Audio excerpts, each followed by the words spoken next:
ಕೇರಳ ಸಮಾಜದ ಕೊಡುಗೆ ನಮ್ಮ ದೇಶಕ್ಕೆ ಮಾತ್ರ ಅಲ್ಲ, ಇಡೀ ವಿಶ್ವಕ್ಕೆ ಭಾಳಷ್ಟಿದೆ. ಏಕೆಂದರೆ ಯಾವುದೇ ಊರಿಗೆ ಹೋದಾಗ, ಯಾವುದೇ ರಾಷ್ಟ್ರಕ್ಕೆ ಹೋದಾಗ, ಯಾವುದೇ ರಾಜ್ಯಕ್ಕೆ ಹೋದಾಗ ನಮಗೆ ನಮ್ಮ ಕರಾವಳಿಯ ಜನರು ಯಾರು ಕೈಗೆ ಸಿಗದ ಸಂದರ್ಭದಲ್ಲಿ ನಮಗೆ ಸಿಗುವಂಥದ್ದು ಯಾರು ಕೇಳಿದರೆ ನಮ್ಮ ಸೌತ್ ಇಂಡಿಯಾ, ದಕ್ಷಿಣ ಭಾರತದ ಕೇರಳಿಗರ ಅಂತ ಹೇಳಲಿಕ್ಕೆ ನಾನು ತುಂಬ ಸಂತೋಷ ಪಡ್ತೇನೆ.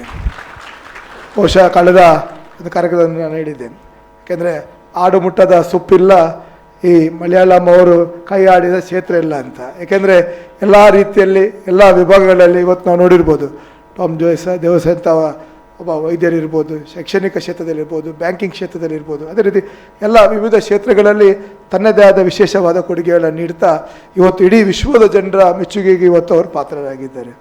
ಖಂಡಿತವಾಗಿ ಕೇರಳ ಅಂತ ಹೇಳಿದರೆ ನಮಗೆಲ್ಲರಿಗೆ ದೇವಳಗಳ ನಗರಿ, ದೇವರ ನಾಡು ಅಂತ ಅದು ಪ್ರಸಿದ್ಧವಾಗಿದೆ. ಇವತ್ತು ದೇಶದ ಯಾವುದೇ ಮೂಲೆಗಳಿದ್ದವನು ಕೂಡ ಇವತ್ತು ಕೇರಳವನ್ನು ಈ ಧಾರ್ಮಿಕ ಆಚಾರ ವಿಚಾರಗಳಲ್ಲಿ, ಈ ಧಾರ್ಮಿಕ ಪದ್ಧತಿಗಳಲ್ಲಿ ಮಾತಾಡುವಾಗ ಅದನ್ನು ಉದಾಹರಣೆಯಾಗಿ ತಗೊಳ್ತಾರೆ. ಯಾಕೆಂದರೆ ಇವತ್ತು ಕೇರಳ ಮತ್ತು ನಮ್ಮ ಕರಾವಳಿ, ಉಡುಪಿ, ಮಂಗಳೂರು ರಾಜ್ಯ ಭಾಷೆಯಲ್ಲಿ ವ್ಯತ್ಯಾಸಗಳಿರ್ಬೋದು, ಆದರೆ ಆಚರಣೆಗಳಲ್ಲಿ ನಾವು ಭಾವನಾತ್ಮಕವಾಗಿ ಭಾಳ ಒಟ್ಟಾಗಿದ್ದೇವೆ ಅಂತ ಹೇಳಲಿಕ್ಕೆ ನಾನು ತುಂಬ ಸಂತೋಷ ಪಡ್ತೇನೆ. ಏಕೆಂದರೆ ಕರಾವಳಿಯ ಉದ್ದಾಗಲಕ್ಕೆ ಯಾವ ರೀತಿ ನಮ್ಮ ಸಮುದ್ರ ಮೀನುಗಾರಿಕೆಯಲ್ಲಿ ಕರಾವಳಿಯ ಜನರು ತೊಡಗಿಸಿಕೊಂಡಿದ್ದಾರೆ, ಅದೇ ರೀತಿ ಕೇರಳದಿಂದ ಕಾಸರಗೋಡಿಂದ ತಿರುವನಂತಪುರಂ ತನಕ ಅದೇ ರೀತಿಯ ಪದ್ಧತಿಯಲ್ಲಿ ಕರಾವಳಿ ಭಾಗದ ಜನರು ತೊಡಗಿಕೊಂಡಿದ್ದಾರೆ. ಇನ್ನೊಂದು ಕಡೆ ಯಾವ ರೀತಿ ನಮ್ಮ ಧಾರ್ಮಿಕ ಆಚಾರ ವಿಚಾರಗಳು ಬಹುಶಃ ಕೇರಳದಿಂದ ಪ್ರಾರಂಭಗೊಂಡಂಥ ಧಾರ್ಮಿಕ ಆಚಾರ ವಿಚಾರಗಳು ಬಹುಶಃ ಈ ಕರಾವಳಿ ಭಾಗದಲ್ಲಿ ಕೂಡ ಅದೇ ಪದ್ಧತಿಯನ್ನು ನಾವು ಇವತ್ತು ಅನುಸರಿಸಿಕೊಂಡು ಬಂದದಂತ ಹೇಳಿದರೆ ಬಹುಶಃ ಇವತ್ತು ನಾವು ಕೇರಳ ಮತ್ತು ಕರ್ನಾಟಕದಲ್ಲಿ ವಿಶೇಷವಾಗಿ ನಮ್ಮ ಕರಾವಳಿಯ ಜನರು ಭಾಷೆಯಲ್ಲಿ ನಮ್ಮ ವ್ಯತ್ಯಾಸಗಳಿರ್ಬೋದು, ಆದರೆ ಭಾವನಾತ್ಮಕವಾಗಿ ಆಚರಣೆಯಲ್ಲಿ ನಾವೆಲ್ಲರೂ ಒಂದಂತ ಹೇಳಲಿಕ್ಕೆ ನಾನು ತುಂಬ ಸಂತೋಷ ಪಡ್ತೇನೆ. ಇವತ್ತು ಉಡುಪಿ ಜಿಲ್ಲೆಯಲ್ಲಿರ್ಬೋದು, ಮಂಗಳೂರಲ್ಲಿ ಇವತ್ತು ಭಾಳಷ್ಟು ಜನ ತಮ್ಮ ಸಮಾಜದವರು ಇವತ್ತು ನಮ್ಮಲ್ಲಿ ಬಂದು ಇಲ್ಲಿ ತಮ್ಮ ಬದುಕನ್ನು ಕಟ್ಕೊಳ್ಳಿಕ್ಕೆ ಬಂದು ಇವತ್ತು ಬಹುಶಃ ಕೇರಳದವರ ರೀತಿಯಲ್ಲಿಲ್ಲ, ನಮ್ಮ ಉಡುಪಿಯಲ್ಲಿ ಇದ್ದುಕೊಂಡು ತುಳು ಕನ್ನಡ ಮಾತಾಡುವಂಥ ಒಂದು ಪ್ರವೃತ್ತಿಗೆ ಅವರು ಮುಂದಾಗಿದೆ ಅಂತ ಹೇಳಿದರೆ ಇವತ್ತು ನಮ್ಮ ತುಳುವವರ ಒಂದು ಕೊಡುಗೆ ಈ ಕೇರಳ ಸಮಾಜಕ್ಕೆ ಏನೆಂಬುದನ್ನು ನಾವು ಇವತ್ತು ಅರ್ಥ ಮಾಡಬೇಕಾಗ್ತದೆ.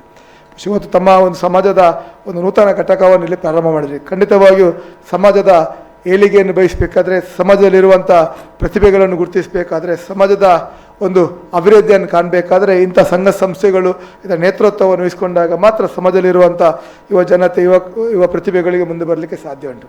ಆ ಸಂದರ್ಭದಲ್ಲಿ ಅರುಣ್ ರವರ ನೇತೃತ್ವದಲ್ಲಿ ಈ ಕೇರಳ ಸಮಾಜ ಎಂಬ ಉಡುಪಿ ಘಟಕ ಇವತ್ತು ಪ್ರಾರಂಭವಾಗಿದೆ. ಖಂಡಿತವಾಗಿ ಒಂದು ಹೊಸ ಘಟಕದ ಮೂಲಕ ತಮ್ಮೆಲ್ಲರ ಕನಸುಗಳು ನನಸಾಗುವ ಮೂಲಕ ಉಡುಪಿಯ ಅಭಿವೃದ್ಧಿಗೆ, ಕರಾವಳಿ ಅಭಿವೃದ್ಧಿಗೆ ಕೇರಳ ಸಮಾಜದವರದ್ದು ಕೊಡುಗೆ ಕೂಡ ದೊಡ್ಡ ಮಟ್ಟದಲ್ಲಿ ಸಿಗುವಂತಾಗಲಿ ಅಂತ ಹೊಸ ನೂತನ ಘಟಕಕ್ಕೆ ಶುಭವನ್ನು ಹಾರೈಸುತ್ತಾ ಖಂಡಿತವಾಗಿಯೂ ಹೆಚ್ಚು ಮಾತಾಡಲಿಕ್ಕೆ ಹೋಗೋದಿಲ್ಲ. ಭಾಳಷ್ಟು ಇವತ್ತು ನಾನು ಈಗಾಗಲೇ ಅರುಣ್ರವರಿಗೆ ಹೇಳಿದೆ, ಇವತ್ತು ನೀವು ಇಟ್ಟ ಕಾರ್ಯಕ್ರಮ ದಿನ ಸರಿ ಇಲ್ಲ. ಯಾಕೆಂದರೆ ನಿರಂತರವಾಗಿ ಬೆಳಗ್ಗಿಂದ ರಾತ್ರಿವರೆಗೆ ಬ್ರಹ್ಮಕಲಶ, ನಾಗಮಂಡಲ, ಮದುವೆ, ಬ್ರಹ್ಮೋಪದೇಶ ಅಂತ ನಿರಂತರವಾದ ಕಾರ್ಯಕ್ರಮಗಳು. ಆ ಸಂದರ್ಭದಲ್ಲಿ ಕೇರಳ ಸಮಾಜದ ಈ ನೂತನ ಘಟಕಕ್ಕೆ ಶುಭವನ್ನು ಹಾರೈಸುವುದು ಒಬ್ಬ ಶಾಸಕನಾಗಿ ನಾನು ಏನೆಲ್ಲ ಕರ್ತವ್ಯಗಳುಂಟು, ಅದರಲ್ಲೂ ವಿಶೇಷವಾಗಿ ನಮ್ಮ ಕೇರಳದ ಮತ್ತು ನಮ್ಮ ಬಾಂಧವ್ಯ ಭಾಳ ಹತ್ತಿರದಲ್ಲಿದೆ. ಏಕೆಂದರೆ ನನ್ನ ಕುಲ ಕಸುಬು ಮೀನುಗಾರಿಕೆ, ನಮ್ಮ ನಿರಂತರವಾಗಿ ಮೀನುಗಾರಿಕೆ ಚಟುವಟಿಕೆಗೆ ನಾವು ಕೇರಳ ಮತ್ತು ನಮ್ಮ ಸಂಬಂಧ ಭಾಳಷ್ಟಿದೆ. ದಿನಕ್ಕೆ 2-3 ಗಾಡಿ ಮೀನನ್ನು ಪತ್ತನದಿಟ್ಟಿಗೆ ನಾವು ನಿರಂತರವಾಗಿ ಅಲ್ಲಿ ಕಳಿಸ್ಕೊಳ್ಳೋ ಮೂಲಕ ಅಲ್ಲಿಂದ ಇಲ್ಲಿಗೆ, ಇಲ್ಲಿಂದ ಅಲ್ಲಿಗೆ ಆ ಸಂಬಂಧವನ್ನು ಭಾಳ ವರ್ಷದಿಂದ ನನ್ನ ತಂದೆ ಕಾಲದಿಂದ ಕೂಡ ನಾವು ಮಾಡ್ತಾ ಬರ್ತಿದ್ದೆ. ಬಹುಶಃ ನನ್ನ ತಂದೆ ಇರ್ಬೋದು, ನಮ್ಮ ಕುಟುಂಬದವರು ಭಾಳಷ್ಟು ಜನ ಒಳ್ಳೆ ರೀತಿಯಲ್ಲಿ ಮಳೆಯಲ್ಲಿ ಮಾತಾಡ್ತಿದ್ದೆ. ನಮಗೆ ಅಷ್ಟು ಮಾತಾಡಲಿಕ್ಕೆ ಅವರೆಲ್ಲ ಚುನಾವಣೆ ಸಂದರ್ಭದಲ್ಲಿ 2 ತಿಂಗಳುಗಳ ಕಾಲ 2021ರಲ್ಲಿ ಆ 2 ಜಿಲ್ಲೆಯ ಉಸ್ತುವಾರಿಯಾಗಿ